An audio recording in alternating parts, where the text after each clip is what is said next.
How is everyone doing? Bit of a cold day here in Sydney. Well, not a bit, very cold. Cool. So for today, we're going to be looking at primarily the yen, okay, the Japanese yen. And the reason I want to have a look on that is because there has been a lot of inflows into Japanese yen in the last couple of days, especially last Friday when we had Trump putting 50% tariff onto Europe. So I guess there's a lot of probability for us to be looking to get some alpha into that aspect. And I guess it's on a tipping point. Okay, so there's a lot of monetary divergence. There's a lot of volatility that has been implied as well. So anyways, there's a lot to talk about today. We're going to be looking at diplomacy versus policy. Okay, because until what point the Trump has, well, not Trump, but until what point the administration has control over the policy from the central bank, So we had the G7 meeting last week, and a lot of people said that, US and Japan didn't have talk, but they actually did. So what the talks didn't say, I guess it's the most important thing for us to have a look on that. So the second thing is going to be bond market stress, what a weak auction are telling us. Of course, that is no surprise to anyone. USA just refinanced the debt, and it's one of the biggest debt they refinance. So yeah, a lot of cracks into the economy coming into the third quarter. Inflation a little bit higher than what the Bank of Japan was expecting. Just the core inflation, though, the year-over-year, excluding foods and energy prices. Very interesting. We're going to be having a look on that. And then just in the end, for those who stay with me until the end, I'm going to give my US dollar, Japanese yen outlook. So it's trapped in a range, but as I say, most of my risks are tilting lower at the moment. So we're going to have a look on that.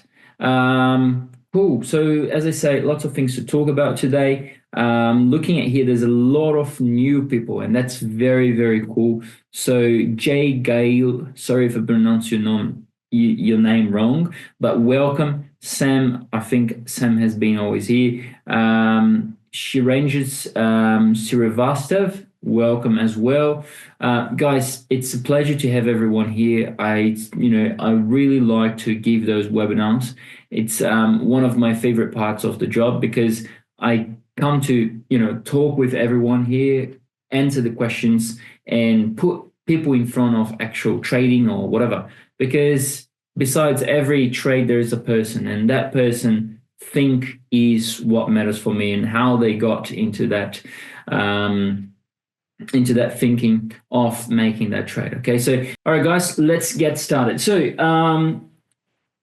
someone sent a message on the chat. So I'm leaving the meeting. I'm going to study about newly passed bill, and then we'll return. Yeah, cool, not a problem. We see you later then. Okay. So where should I start? Lots of things, as I say, we had the recent meeting, the G7 meeting. It didn't deliver any headline shock, because if you search it up, G7 meeting, it was literally just nothing came up. So it was very, I would say, calm in a sense, but lots of things, underneath that surface is what is dragging my attention, in a sense. So in the F market majority, right? So the US and Japan finance minister, the meeting, repeated the line that there was sort of no discussion of exchange rate levels. And that seems suspicious for me, in a sense. That's what they say. Okay, that's what the US and the Japan finance ministers say. There were no chat about exchange rate. All right, so basically, US dollar, Japanese yen. What that means is we don't have a clue of what can happen. Right, so that's what they say, and in my opinion, that's BS. But when we look at the FX circles, such language often masks what wasn't said. So the South Korean reports reveal that U.S. negotiators explicitly discussed the FX matters with Seoul, and that sort of ignites reasonable speculation that similar themes were raised, if not formalized, with Japan. So they can't just chat with South Korean and not chat with Japan about the rate. They will chat with both, and it's for both. They two of them want it. Okay, so that sort of ignites some reasonable speculation. That majority of the market is expecting that that were similar themes will raise between both of them, if not formalized, okay, on that day. In a global macro, where many countries are facing imported inflation due to the weaker currencies, the possibility of the coordinated soft intervention, like verbal, or it's raising. And even when we add like nuances of the US Treasury commented that the dollar yen reflects fundamentals when it doesn't, it's just about risk on and risk off. That seemingly harmless phrase, it serves as a subtle nod to the dollar's recent decline, and any potential gives Japan breathing room to let the yen appreciate without fear of American pushback. So from a macro, that's where I feel the market. From a macro structural standpoint, the broader goal here it may be to stabilize the currency volatility across Asia and US tariffs, and reshoring strategies ramp up again in 2025. But the trade tensions often they always going to have a spill into FX policy, and this time it's no different. So in my opinion, when the G7 meeting had effect last week, there were talks about intervention on US dollar, Japanese yen. There must be, okay? Because if we look at, on a daily chart, for instance, it has been quite a big drop, okay? It tried to take over back, and then it dropped a lot. As I've mentioned, my target on US dollar, Japanese yen is 138. Okay, it has been quite a while already. But anyways, we had all of this move up, so maybe 50%. It's this one. So we can, well, you can, but you wouldn't count from here to the top. Most likely from this bottom to the top. Okay, so yeah, around 50%, that's where we're standing at the moment. Okay, so I reckon we're most likely coming at 138.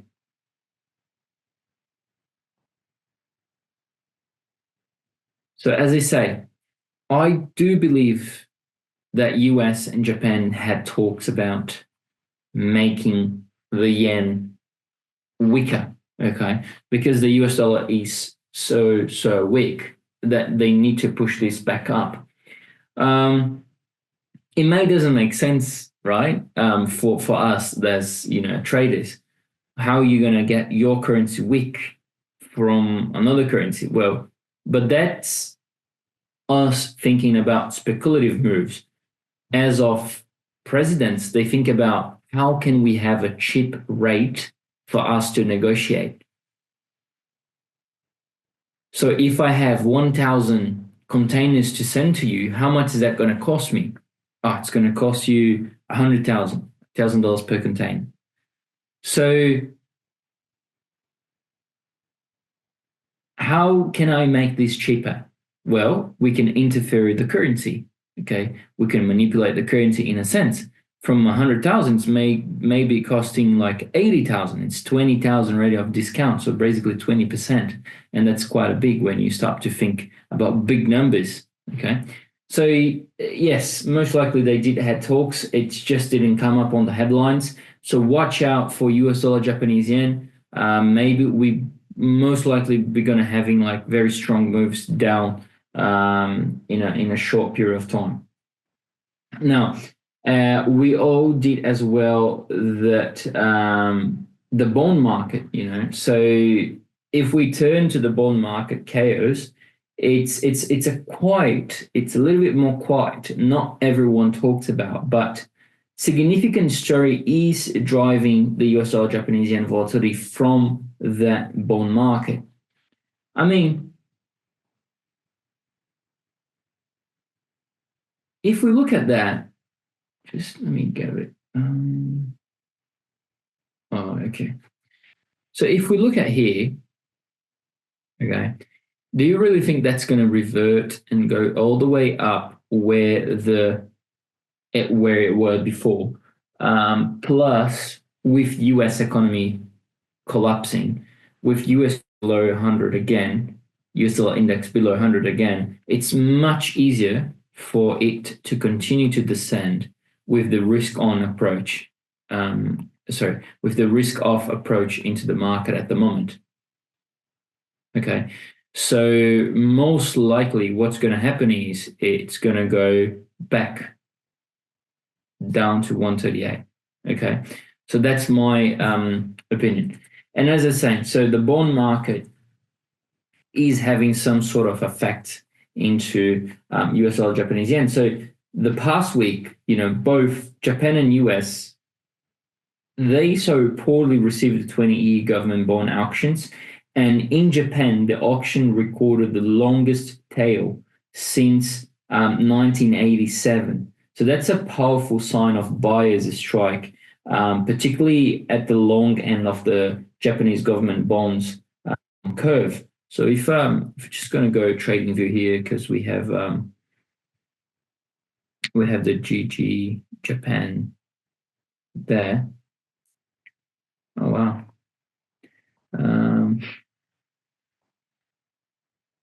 Send a message. So someone sent a message saying, could we see the dollar at similar levels to Trump's first term? Well, we're going to get there in a second. So that's GGB, right? So Japan government bonds. And when we look at here, it hasn't been quite bad, okay, because from April, so last month, to this month, we've had a pretty much of a 5%, 45% up move, and that's quite a bit. I guess we may continue to go higher, okay? So since Weda joined it in 2023, has been quite strong. Before that, it was pretty much none, okay? And then making, strong policy makes it stronger government bonds. So hiking the interest rates pretty much. It's not the highest point. The highest point has been the last few days. Let's call it a 160. But as I say, there was a lot of buyers, and we can see that the price has been quite strong in the last couple of days. So importantly, this yield spike didn't translate into the yen selling, because if we look, and if I just add US dollar Japanese yen, that, usually when we have a stronger yield, we have a weaker currency. So on here, we can see that, like well, let me change that for a line chart as well. So on yellow, we have Japan government bonds, and on pink, we have US dollar Japanese yen. So when we have spikes into the government bonds, into the bonds, usually what happens is the market goes down. So basically US dollar strengthen it, okay? And then when the market goes down, it goes up. Okay, so it's a negative correlation, all right? So it didn't happen here. Okay, so we had that sort of up move, but much more sharper, and then that up move again, so higher translates into selling. So now we had this huge move down on US dollar Japanese yen, but nothing pretty much happened here. Okay, so that shows to me that the market is basically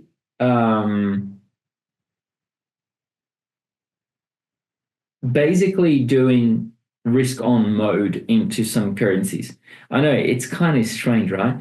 But if we look to Japanese yen, sorry, it has been quite strong, and the pound as well has been quite strong. Okay, so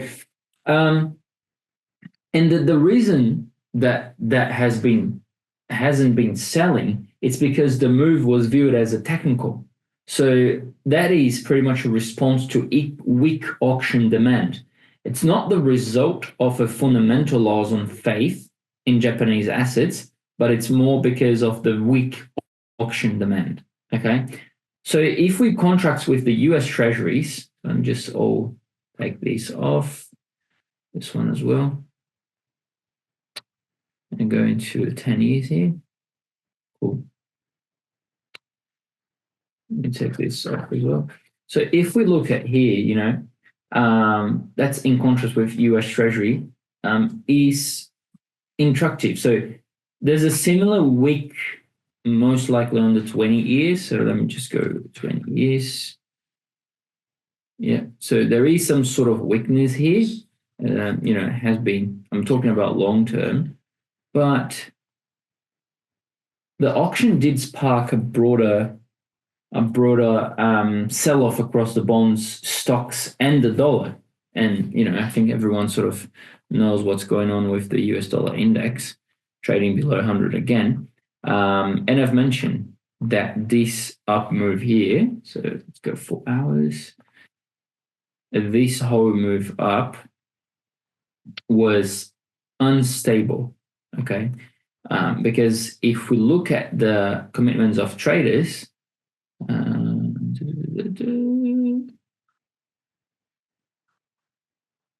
we go.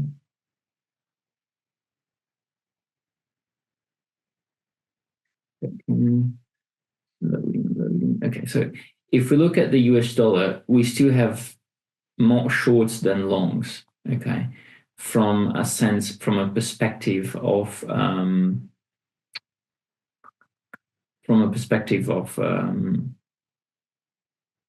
commitments of traders, okay?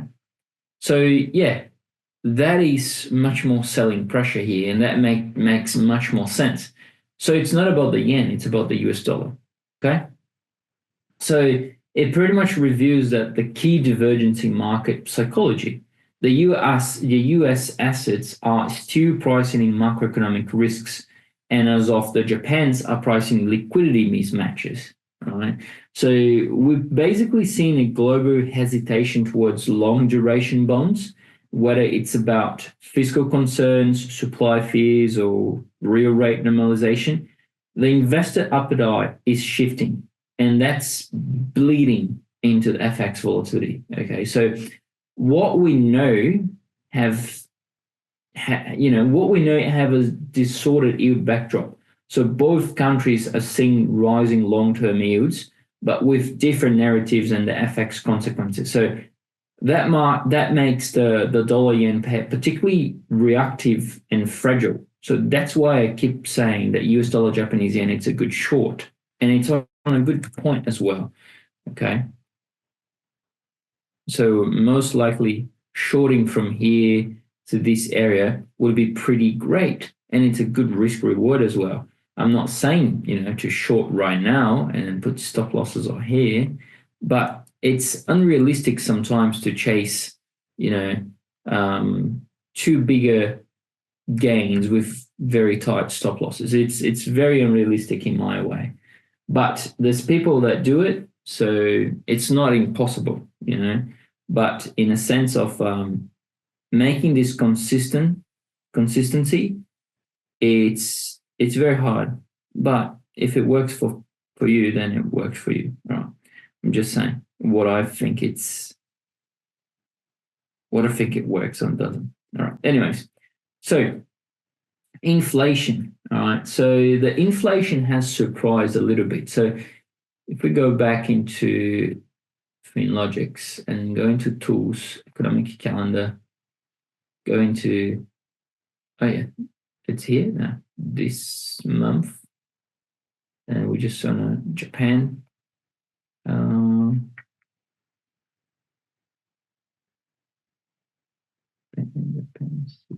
There we go. Here you go. So Japan inflation rate year over year, and then the core inflation rate year over year, as I was mentioning at the beginning of the webinar. So, and this is where things get especially important for medium-term yen strategies, because Japan's April CPI, it surprised to the upside, and the core inflation hit 3.5%. Right, so the previously it was 3.2, as we can see. And then the consensus was expecting 3.4, and then the actual came in at 3.5. So it's a big change from previously to now. What I reckon it could spark the yen strength again, in the market. So that's the first time in nearly a year we've seen this level, and it's sort of the possibility that Japan isn't just in temporary inflation cycle, but possibly it's in the early stages of structural price change. The Bank of Japan June policy meeting will be very important, particularly in 27 and 28 of May. BOG hosted conference that we're going to have today or tomorrow. But we will be hearing from Governor Kazuo Ueda and his deputy governors, with Fed officials Waller and Williams also speaking. But if we look at to the inside BOG dilemma, so they're pretty much reducing Japan government bonds purchases to support normalization, but the pace is hotly debated. There's a recent internal survey show that the market participants is split. Some want caution due to rising yields, others they push for faster tapering, and the CPI surprises maybe the tip balance is slightly more hawkish, but we can't expect some crazy action without the US coordination to clearly global policy signals, in my opinion. Any hint of a hawkish BOG, especially in coordination with the Fed dovishness, it could give the yen a very decisive lift. Okay, so the market isn't fully pricing this yet, and that creates potential asymmetry in US dollar Japanese yen. In my opinion, it's going to be quite interesting to see how it's going to be the talks today or tomorrow. Okay. So that brings us to the last part of the webinar, US dollar Japanese yen outlook. So we've seen a few things happening the last couple of days already with US dollar Japanese yen. It went up and then it went down, and now it's basically going nowhere this week, but it's only Tuesday. So right now, the US dollar Japanese yen is trading in fairly tight but volatile band between 141. So from here, 141 and 145.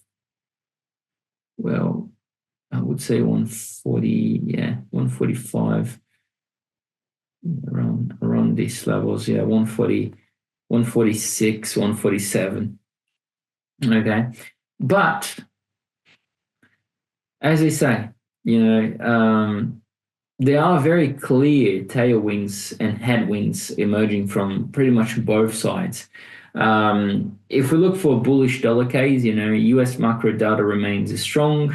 The risk on flows persist in the US assets. Then we look for a bullish yen case. Inflation is heating up in Japan. The Bank of Japan communication could shift slightly hawkish in the next coming days. FX diplomacy may be setting the stage for managed yen appreciation. But in short, the range may persist for now, but the risks are to a higher yen. So basically a lower US dollar Japanese yen. But for that, we're going to need to see hawkishness hints at the Bank of Japan conference, a softening US CPI print in June, so next month, or any concrete reporting from US Japan FX coordination. And then US dollar Japanese yen could breach the 141 level and reprice towards 138, 139. And that's the asymmetric setup I'm looking at the moment. It's a scenario, that will keep ranging for quite a while, but I would be looking to fade any up move. So basically looking to short any rally at the moment. Okay. I'm not talking about this. This is not a rally. Okay, let me just go for 1 hour and let's go for candles. Take this off. So this is definitely not a rally. Okay, I'm talking about things like this because they will most likely be short-lived. Okay, so things like this, not this or this or this. Okay, so just so you guys know that I'm not looking to go long on US dollar Japanese yen for now. But any surprise from Tokyo, policy or political, it has the power to break it. So it's how we're going at the moment, especially on this big boy here. So same happens to here.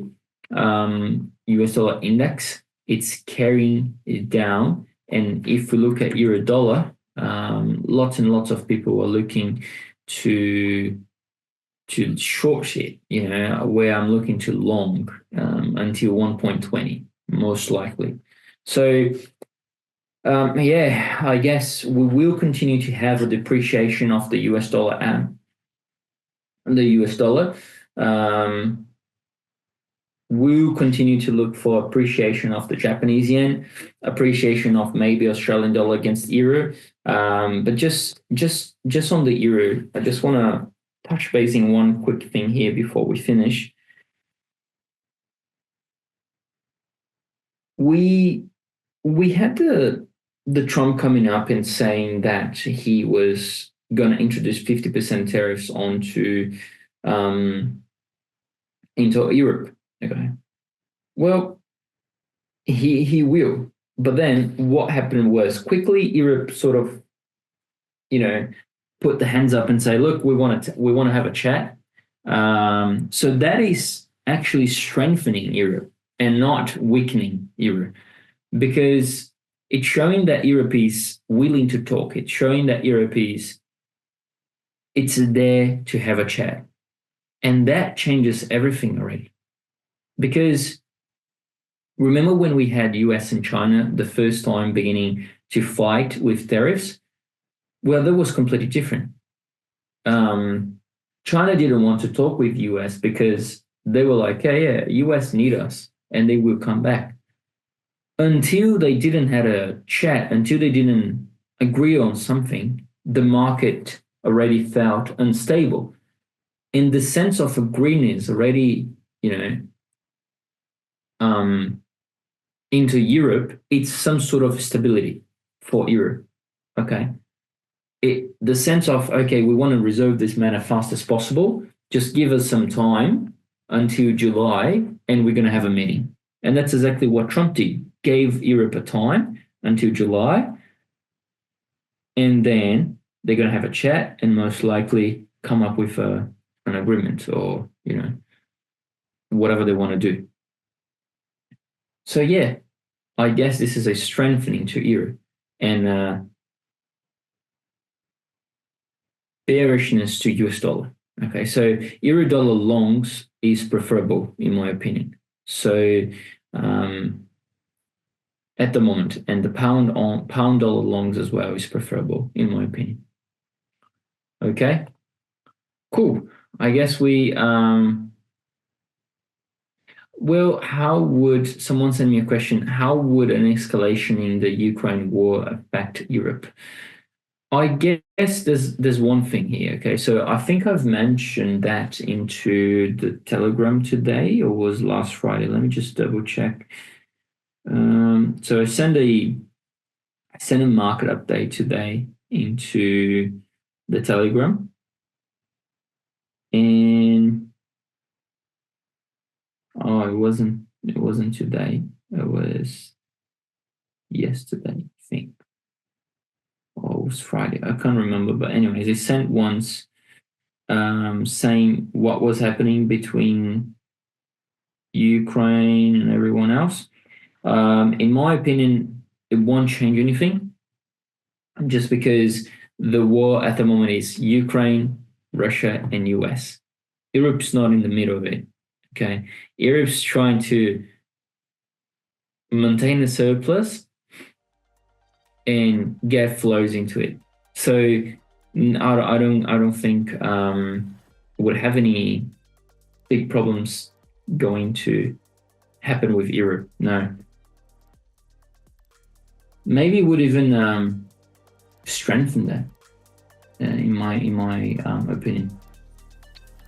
Cool. All right, guys. Thank you for today. We're going to be back here tomorrow, a bit different tomorrow. We're going to be looking to trade live in a sense, or we'll be marking my entries, take profits, and stop losses from FinLogic's trading tool. And from there, we can have more chat about even fundamentals or anything else that you guys have questions on. But thank you for today. Have a great week, and I'll catch up with you tomorrow. Bye-bye.